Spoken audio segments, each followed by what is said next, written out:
말씀은 마태복음 11장입니다. 마태복음 11장 25절에서 30절 말씀입니다.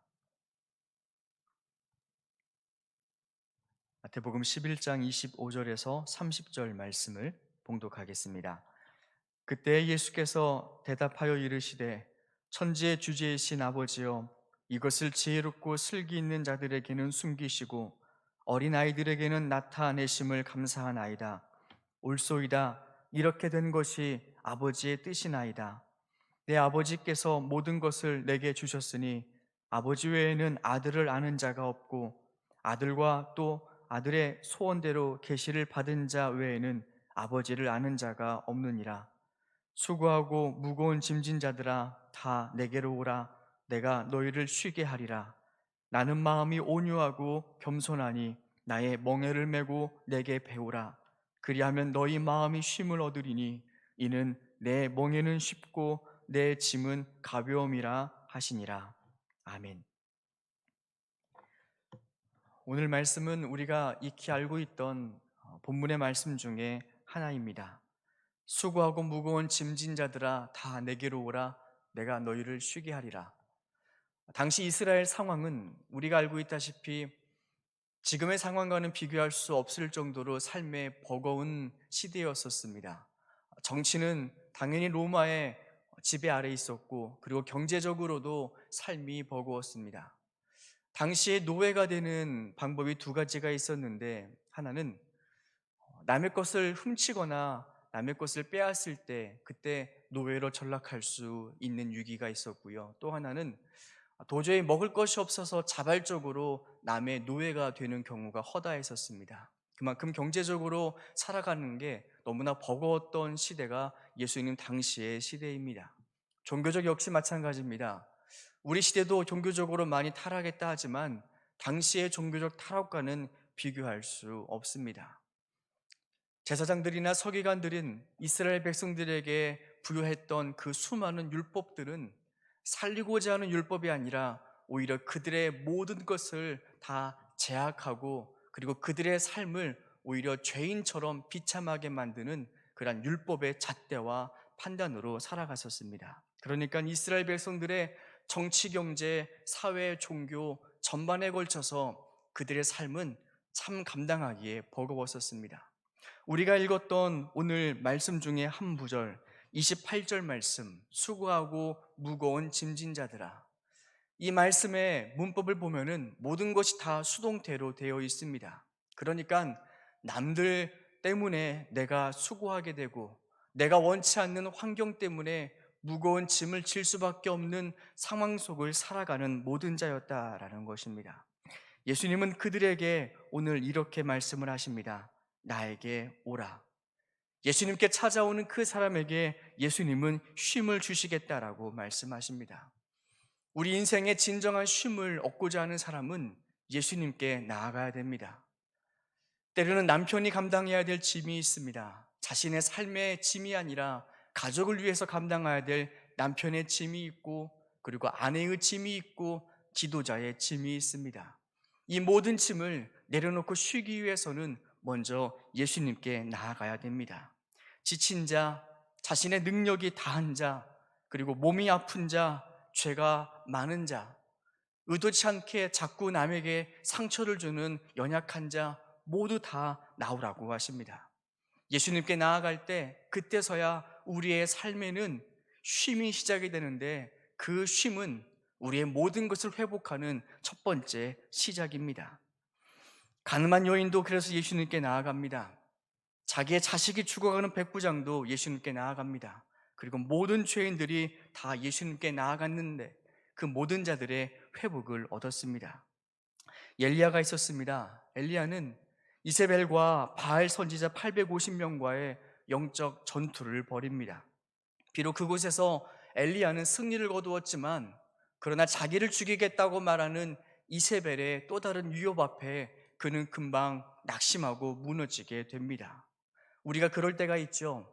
아무리 열심을 내었는데 변하지 않는 사람을 보면은 마음이 낙심이 됩니다. 아무리 기도했는데 변하지 않을 것 같은 내 자녀와 내 남편, 그리고 아무리 열심히 살아갔는데 변하지 않는 내 환경을 바라보면 우리는 열심을 내다가도 금방 낙심하게 됩니다. 엘리야가 그러했었습니다. 아무리 열심히 했지만 변하지 않는 사람이 있다는 것을 깨닫고 그의 죽음의 위협 앞에 엘리야는 도망을 가고 맙니다. 멀리 도망을 가서 그곳에서 하나님을 찾으며 엘리야는 엘리야답지 않은 기도를 하게 됩니다. 이제 그만 촉하니 나를 그만 데려가시옵소서라는 기도를 합니다. 엘리야가 지쳤고 버거웠고 낙심이 되었던 것입니다. 그럼에도 불구하고 그런 엘리야가 하나님을 찾으니 하나님이 그에게 찾아가십니다. 그리고 그를 어루만져 주시며 그를 일으켜 세워 주십니다. 그에게 지쳐있는 그에게 물과 떡을 먹여 주십니다. 한 번만 먹여 주신 것이 아니라 그가 충분히 몸을 일으킬 수 있을 만큼 두 번이나 그에게 물과 떡을 먹여 주시고 충분히 쉬게 해 주십니다. 하나님은 실패한 엘리야에게 지쳐있는 그에게 뭐라 꾸짖지 아니하십니다. 어떻게 이런 일로 넘어질 수 있냐고 그를 나무라지 않으십니다. 그저 그에게 모든 것을 내려놓는 엘리야에게 하나님은 그저 평안한 안식과 쉼을 주십니다. 모든 것의 시작점이 바로 거기에서 시작이 됩니다. 하나님께서는 엘리야를 감싸주시고 쉬게 하시면서 그에게 이렇게 말씀을 하십니다. 일어나 먹으라. 내가 갈 길을 다 가지 못할까 하노라. 이 말씀이 너무나 우리에게 귀한 말씀이 됩니다. 내가 갈 길을 다 가지 못할까 하노라. 우리가 왜 지치고 왜 낙심이 됩니까? 앞에서 말씀을 드렸듯 우리가 힘을 내지만 변하지 않는 환경과 사람을 보면은 우리는 낙심을 하게 됩니다. 그러면 금방 자신에게는 부정적인 인식이 찾아오게 됩니다. 내가 더 이상 뭘 할 수 있을까? 내가 이렇게 힘을 냈는데 변하지 않는데 내가 도대체 무슨 쓸모가 있단 말인가? 이렇게 스스로에게 낙담을 하게 되고 부정하게 되면은 도저히 힘이 나지 않고 삶이 버겁고 무겁습니다. 지쳐있는 엘리야에게 하나님은 그런데 그렇게 말씀하시지 않습니다. 네가 가야 될 길이 있다라고 말씀하십니다. 무능해 보여도 실패한 인생같이 보여도 더 이상 내가 이 땅에 아무것도 할 수 없는 것처럼 보여도 하나님께서는 그렇게 우리를 판단하지 아니하십니다. 일어나 먹고 마시라. 네가 가야 될 그 길이 있는데 그 길을 다 가지 못할까 하노라. 그래서 하나님은 엘리야를 일으켜 세워 주십니다.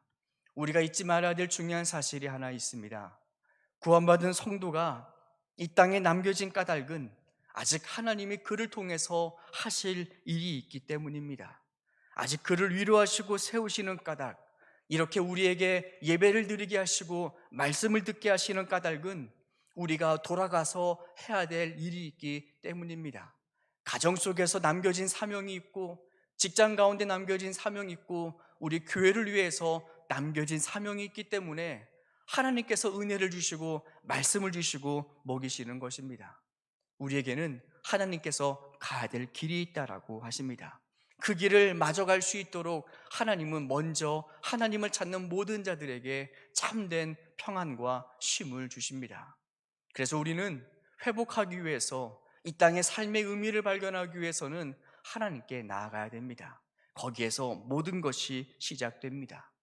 그런데 하나님께 나아가서 쉼을 얻어도, 그리고 우리가 가야 될 길이 있음을 알아도 그냥 또다시 우리의 삶의 자리로 돌아가게 되면 우리는 같은 실패, 같은 실수, 같은 죄를 반복할 수밖에 없습니다. 그래서 오늘 예수님은 우리에게 말씀하십니다. 그냥 돌아가지 말고 내게 배우라고 말씀하십니다. 그냥 배우는 것이 아니라 나의 몽해를 배우라고, 메고 배우라고 하십니다. 환자가 아무리 큰 질병에 걸려서 그 병에 회복이 되어도 삶의 패턴과 습관을 바꾸지 않으면 또다시 똑같은 질병에 걸리고 맙니다. 고쳐도 잠시뿐입니다. 그래서 큰 병에 걸려서 회복된 사람이 가장 먼저 하는 것은 생활 습관과 식습관부터 고치는 것입니다. 예수님도 동일하게 우리에게 말씀하십니다. 그냥 돌아가면 실패할 뿐이니 지금의 너의 방법과 너의 생각으로는 할 수 없으니 그냥 가지 말고 나의 멍에를 메고 내게 배우라라고 말씀을 하십니다. 예수님 말씀 중에 우리가 주목해야 될 것은 예수님은 너의 멍에를 짊어지고 배우라고 하지 않으시고 나의 멍에를 메고 배우라고 하십니다. 당시 우리가 알고 있는 것처럼 농부는 밭을 갈 때 두 마리 소를 한꺼번에 멍에를 짊어지게 하였습니다. 한쪽에는 어미 소를 세우고 한쪽에는 그의 새끼 송아지를 세웁니다. 그 두 송아지가 소가 힘을 합할 만큼의 일이 버거워서가 아닙니다. 농부는 한쪽 소에게 모든 멍에의 무게를 짊어지웁니다. 그리고 한쪽 소를 통제합니다. 어떻게 가야 될지 그 소에게 잡아당기기도 하고, 서둘러야 될 때가 있으면 그를 재촉하고 그의 고삐를 쥐고 모든 것을 다 통제를 합니다. 그래서 이 소는 어미 소의 멍에입니다. 그 옆에 있는 새끼 소는 어미 소가 농부의 손에 통제되는 것을 보고 모든 것을 배우고 따라갑니다. 무겁지가 않습니다. 버겁지가 않습니다. 그냥 옆에 서 있기만 하면은 이 어미소의 모습을 통하여 농부의 뜻을 배우게 됩니다.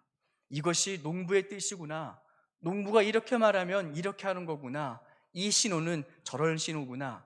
밭을 갈 때는 어디를 보고 가야 되는구나. 옆에 매어 있는 새끼소는 어미소와 함께 걸어감으로 농부의 모든 의도를 배우고 파악하게 됩니다. 바로 이와 마찬가지입니다.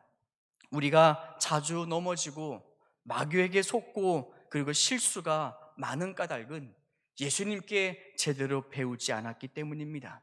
예수님을 통하여 하나님의 뜻은 무엇이고 이럴 때는 어떻게 순종을 하는지, 하나님의 뜻을 헤아리는 방법을 예수님을 통해서 제대로 배우지 않으면 우리는 또다시 똑같은 문제, 똑같은 상황에 넘어질 수밖에 없습니다.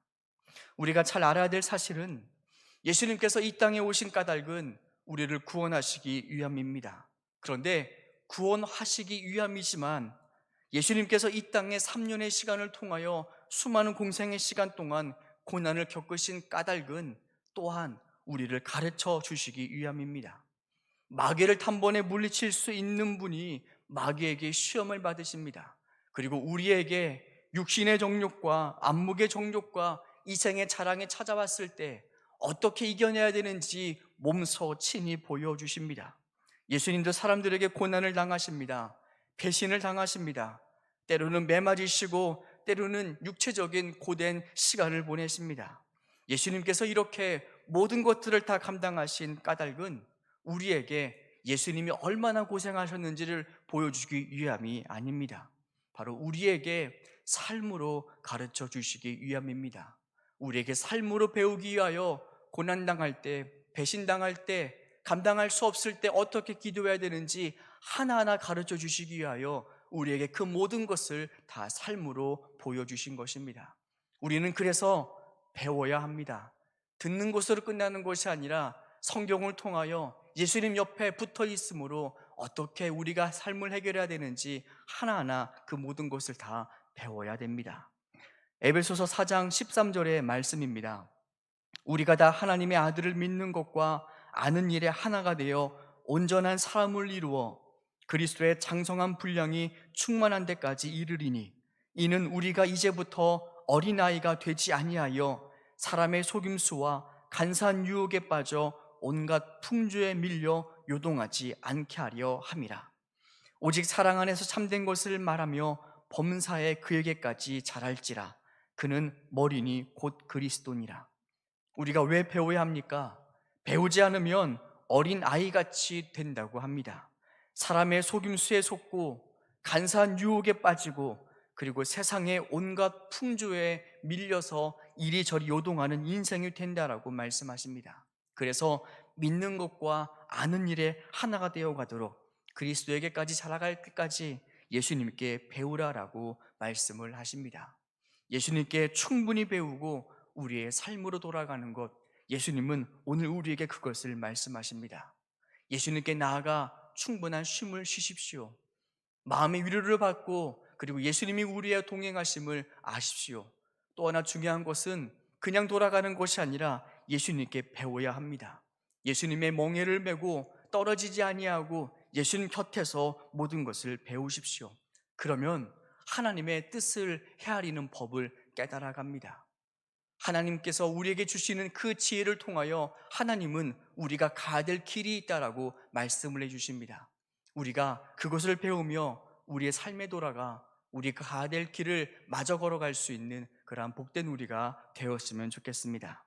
우리가 이 시간 잠시 합심으로 기도하겠습니다. 이 시간 우리가 기도해야 될 제목은, 먼저 우리가 삶의 평안한 쉼이 없으면, 그리고 회복이 없으면 도저히 우리의 삶을 이어갈 수 없습니다.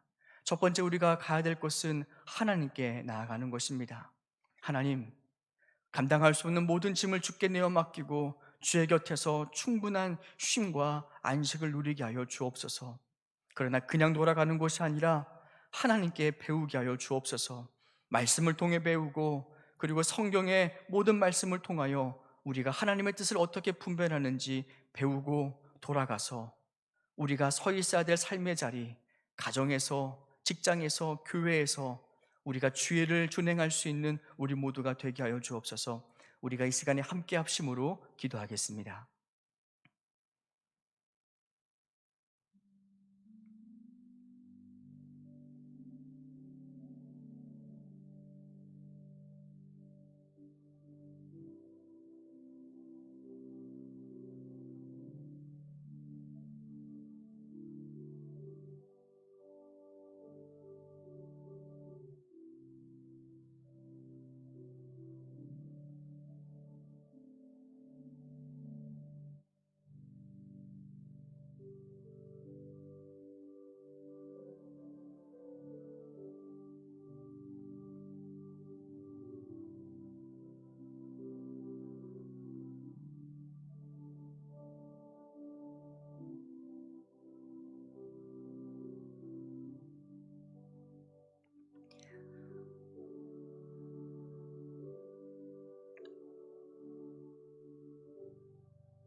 하나님, 우리는 주님의 도움과 능력이 필요합니다.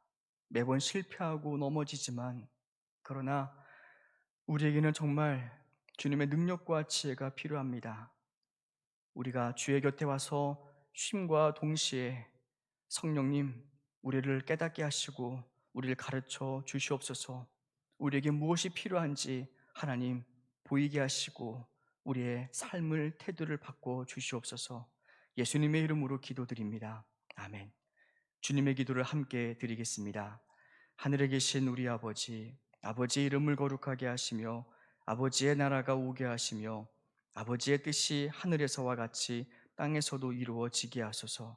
오늘 우리에게 일용할 양식을 주시고 우리가 우리에게 잘못한 사람을 용서하여 준 것 같이 우리 죄를 용서하여 주시고 우리를 시험에 빠지지 않게 하시고 악에서 구하소서.